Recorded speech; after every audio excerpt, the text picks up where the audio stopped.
Start cooking at 3 a.m., my mother ordered, handing the guest list to my 16-year-old daughter. And make sure everything's perfect this time, my sister snapped. She just smiled and said, sure. But at 1 a.m. on Christmas morning, we were already at the airport. 40 hungry relatives arrived to find my daughter gone and the kitchen cold. My name's Henry. I'm 41, a clinical psychologist and the designated fixer of my family whether I signed up for it or not. Divorced 5 years ago, full-time dad to a 16-year-old who is kinder than most adults I counsel. I keep a quiet apartment, a coffee habit I pretend is under control, and a little jar of cash in the pantry labeled Mia's Trip Fund. In our family group chat, I'm Mr. Boundaries.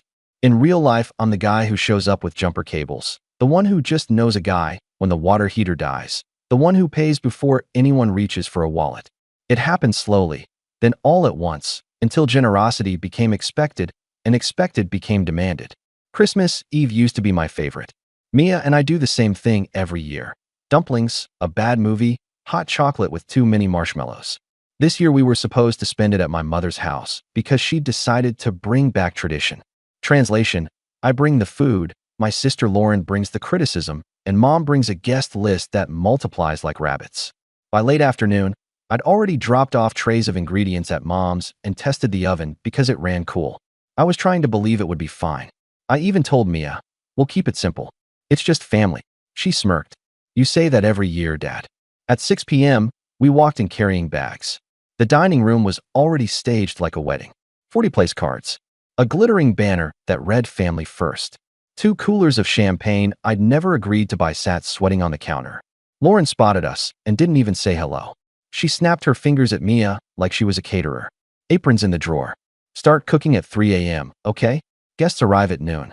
And make sure everything's perfect this time. Mia glanced at me. A quiet look.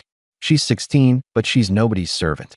Before I could speak, my mother swept in, handed Mia a printed guest list with highlighted dietary restrictions, and said, you heard your aunt. Start at 3. Do not be late. Last year the food was dry, and people noticed. I felt my jaw go tight. People noticed is my mother's favorite line. It means, obey or be shamed later. Mia didn't flinch. She just smiled a small, calm smile, the one she uses when she's done being polite. Sure, she said. One word. Soft.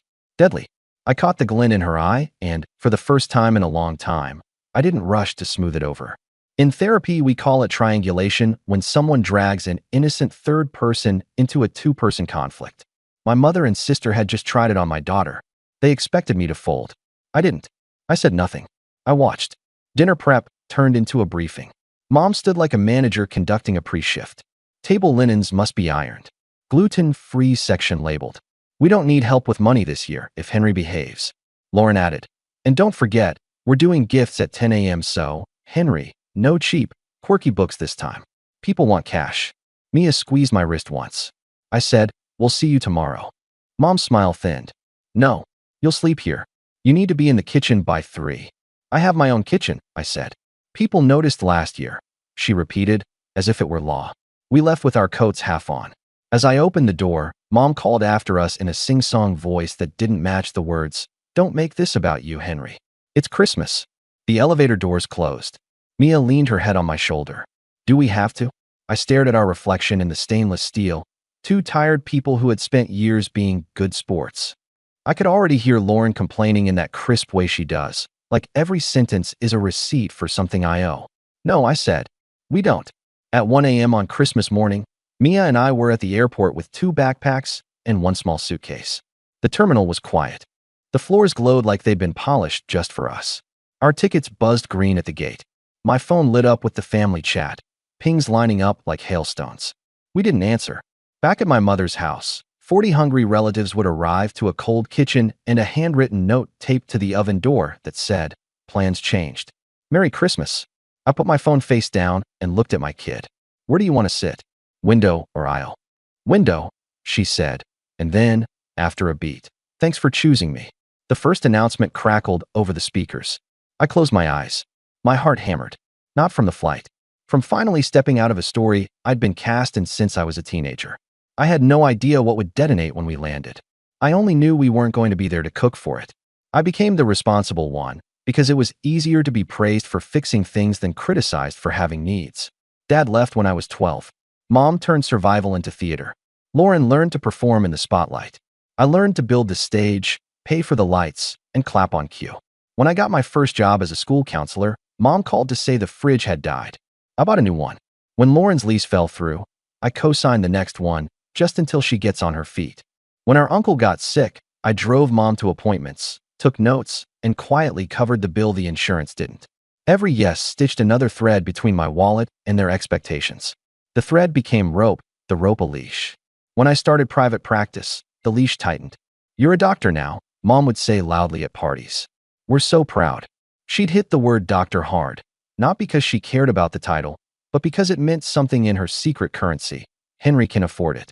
Lauren perfected the art of the ask. She never said, "Can you help?" She said, "Transfer $400 tonight. Rent is due." If I hesitated, she'd toss in, "Mom's blood pressure is up. Don't stress her." I'd send the money and tell myself it was temporary, that one day the family would stabilize and I would go back to being just a son and a brother, not a sponsor. Mia was born when I was 25. Her mother and I didn't make it, but we made peace. Co-parenting taught me that love is logistics. Pickups, drop-offs, field trips, the right color jersey on game day. When Mia was 11, her mom moved overseas. Mia chose to stay with me. I chose everything else around her. That's when Mom and Lauren shifted their angle. They stopped pretending their demands were about them and started saying they were for Mia. A bigger Christmas means memories for the child. Family vacations help children feel secure. We need a nicer venue. Mia's at the age where impressions matter. Every ask arrived with a moral bow on top. If I said no, I wasn't just cheap, I was a bad father. 2 summers ago, I paid off the last of Mom's credit card debt. 5 cards, interest chewing through her paycheck like moths through curtains. I set up a budget, made a spreadsheet, printed a cute pie chart she could put on the fridge. She laughed and said, "You're so organized," and then applied for a store card for the points. A month later she texted, "Balance is high again. We'll fix it together." Lauren's emergencies came in waves. A car repair that mysteriously matched the price of concert tickets she posted on Instagram. A job delay that always coincided with a vacation. The infamous bridal shower deposit that, if you listened to her version, I had promised to cover in exchange for peace. I had never said that word. She did, often. By last Christmas, the pattern had hardened. Mom curated, Lauren commanded, Henry funded.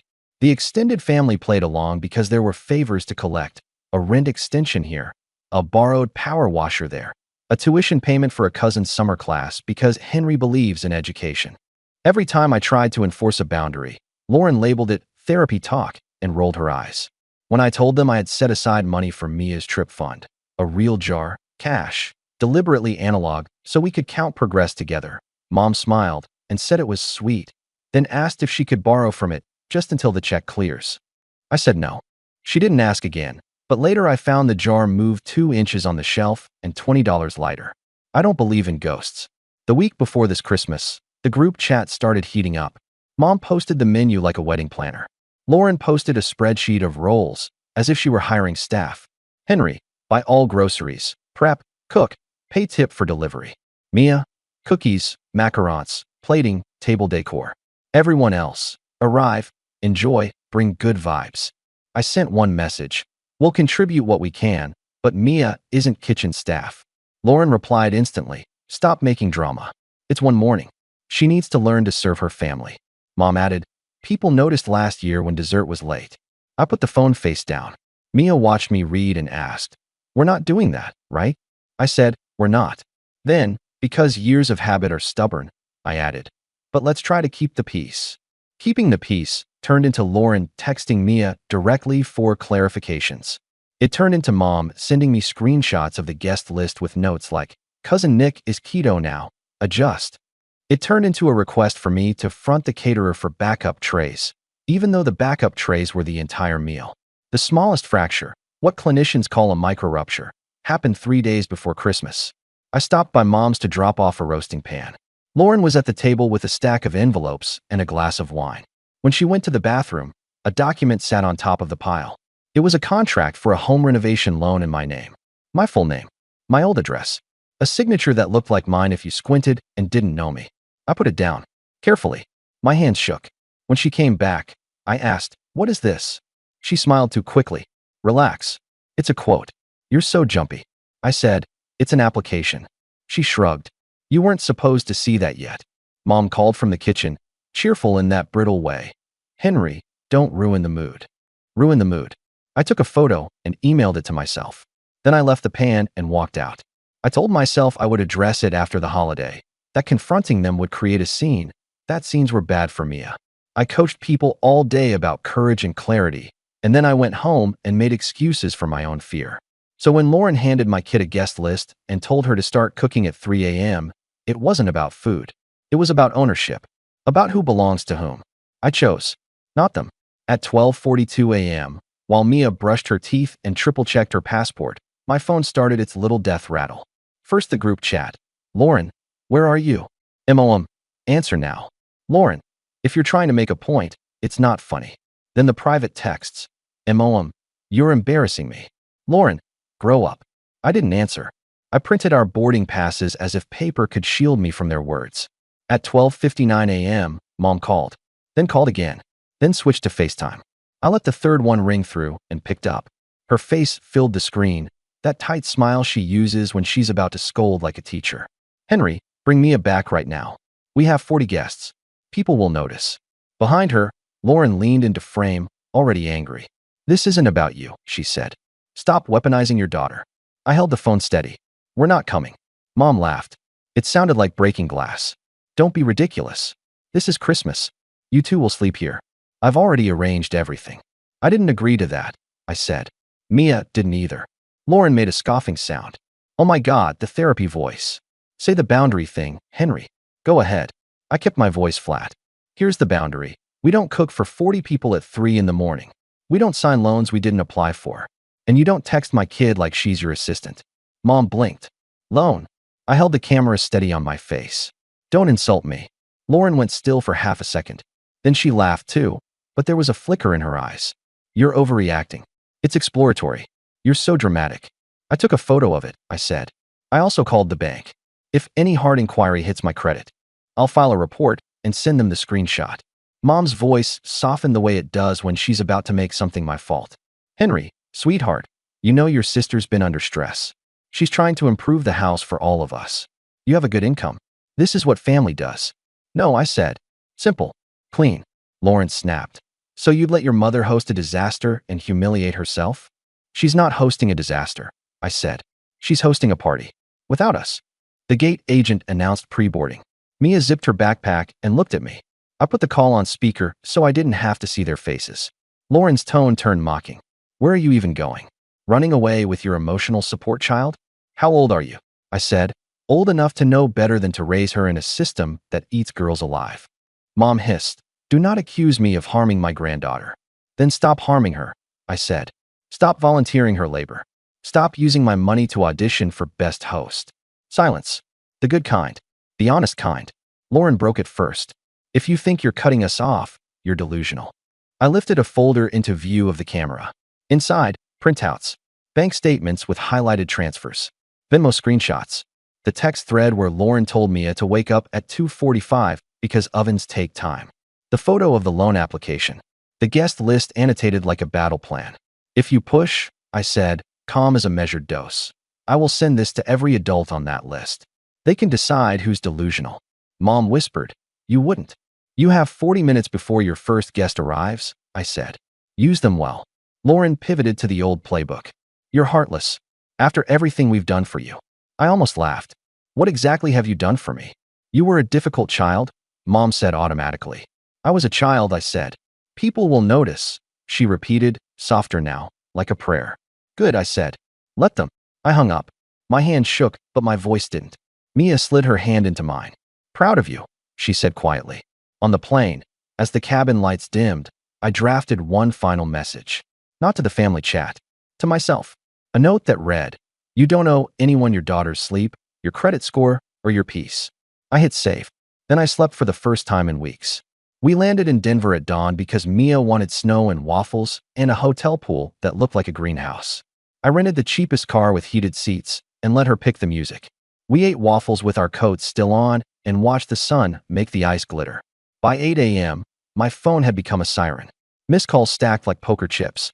Voicemails transcribed into tidy little paragraphs of rage. Mom, I cannot believe you humiliated me. Lauren, hope your little trip was worth ruining Christmas. Aunt Joanna, your mother is crying. Fix this. Cousin Nick, bro, we showed up to nothing. Not cool. I put the phone on Do Not Disturb and taught Mia how to parallel park with snowbanks as bumpers. We bought thrift store jackets for half price and tried on ridiculous hats. We swam in the greenhouse pool and pretended the glass roof was a spaceship leaving Earth. At noon, I broke my own rule and checked the family chat. Photos had started rolling in mid-morning. The empty buffet table, my note on the oven door, a selfie of Lauren with a martyr's expression and the caption, "Some people are selfish." Then, mercifully, another stream, this time from relatives I hadn't expected. Cousin Lila. Wait, why was a teenager supposed to cook for 40? Uncle Dan. You told us Henry insisted on hosting. Aunt May. I brought a casserole because I had a feeling. Someone posted a screenshot of Lauren's rolls spreadsheet. Someone else posted a snippet from my mother's text where she'd said, Henry will cover expenses. He owes us after last year. The thread tilted. I watched in real time as the story unraveled. Then Amelia, the one cousin who always sees everything, direct messaged me. Do you want me to send you the video? I replied, sure. It was a 30-second clip of Lauren in the kitchen, waving my note like a flag. He thinks he's teaching us a lesson, she said. Well, lesson received. Never trust a man who reads therapy books. Off camera, someone asked where the food was. Lauren said, Henry was going to pay the caterer. He said he'd cover it. Lie. Amelia whispered from behind her phone. You could hear it. I didn't post the clip. I saved it. I didn't need a bonfire. The sparks were already drifting. By evening, the DMs turned. Aunt Joanna again, softer. I didn't know they asked Mia to cook. That's not okay. Uncle Dan. If Lauren forged anything, that's a crime. Even Cousin Nick sent. I shouldn't have called you. I was mad. Sorry. I answered no one. Not yet. Instead, I opened my laptop at the hotel desk and did what I should have done months ago. I froze the credit monitoring on my accounts. Set up alerts for any hard inquiry. Removed Lauren from the spare key list at Mom's building because of contractor access, a lie I'd told the property manager once and now corrected.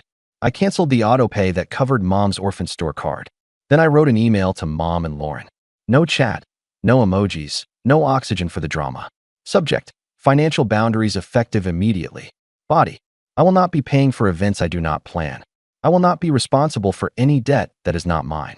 Any application in my name will be met with a report to the bank and to the police if necessary. Mia is not to be asked directly for labor, favors, errands, or roles by any adult without my consent. If money is requested from me, it will be declined. If a need is legitimate, medical, safety, it must be documented and we will discuss it with a mediator present. Do not contact Mia directly for family logistics. Future holidays will be on our terms. It was the driest email I've ever written. It was also the kindest thing I could do for both of us. Clarity is kindness. Chaos is cruelty dressed as spontaneity. They didn't reply. They called. 20 times. Mia watched cartoons and ate a second waffle. I let the calls die. On day 2, the first consequence arrived. Mom's neighbor texted me. Your sister's car got towed. She's blaming you for ruining Christmas and making the block angry. FYI. Another text. Your mom asked me to front her cash for the caterer she booked, just in case, and never canceled. I said no. When we got back home, Denver snow still in our hair, we found a letter from the bank. We detected an attempted credit application in your name and blocked it. If this was you, call us. It wasn't me. I reported the fraud and sent the file number to Lauren with one line. Do not do this again. She responded with a wall of text. It began with, you're dramatic, moved quickly to, you owe Mom, and ended with, you just killed our family. I wrote back, families don't die when boundaries show up. They heal or they break apart. Either way, it's honest. In the practice, January is always heavy. Resolutions meet reality. This year, I sat across from clients and, for once, felt like I wasn't a hypocrite when I said, you teach people how to treat you. I told a teenager to stop reading her mother's mood like a weather report. I told a father that love doesn't require swallowing your voice. I drove home and told myself the same things, out loud, like a prayer. Mom tried a new tactic, sympathy. I'm older now, she texted. I can't do everything. I need you. I replied, I will help you make a budget and find a community center with free classes. I won't fund parties. I won't sign loans. I won't let you use Mia. She wrote, people noticed your absence. I said good. A week later, something shifted. Aunt May invited Mia and me over for chili on a Sunday. No fuss, she said. Just food. There were 4 people there. No spreadsheets.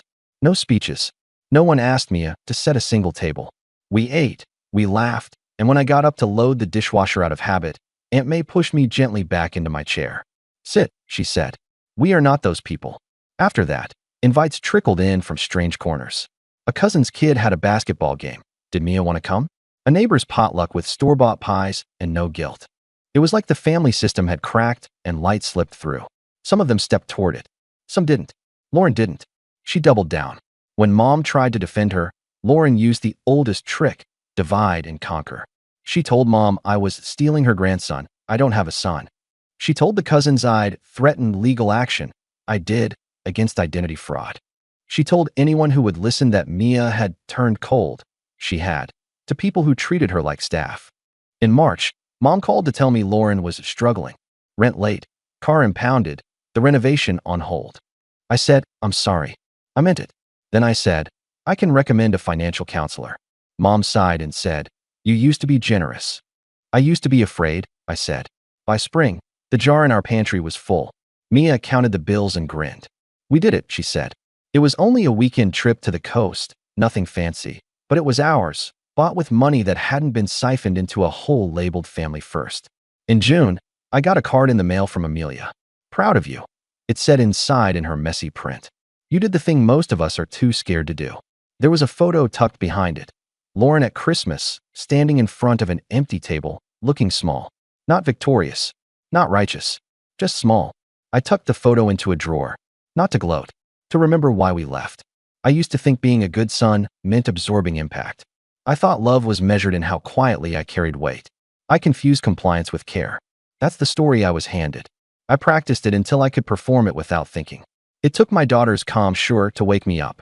It took a guest list taped to a teenager's hand to show me what I was rehearsing her to accept. Once I saw it, I couldn't unsee it. People ask what changed after Christmas. The short answer is everything and nothing. I still have a mother and a sister. I still love them. I still hope they'll choose help over havoc. But I don't stand between them and the consequences of their choices anymore. I don't explain myself to people who benefit from my confusion. I don't apologize for feeding my kid instead of feeding a system.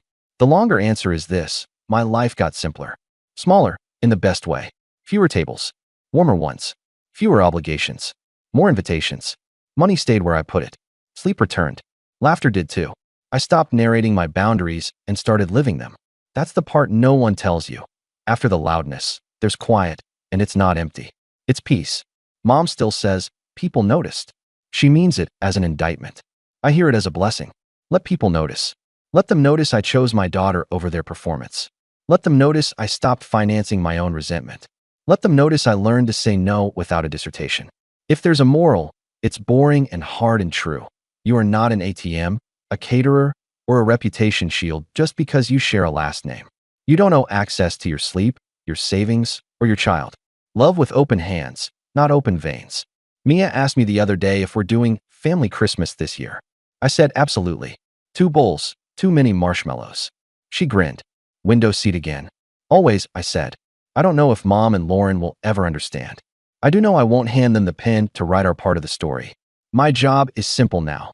Tell the truth, hold the line, and raise a girl who hears a command at 3 a.m. and knows she never has to obey it. People will notice. Good.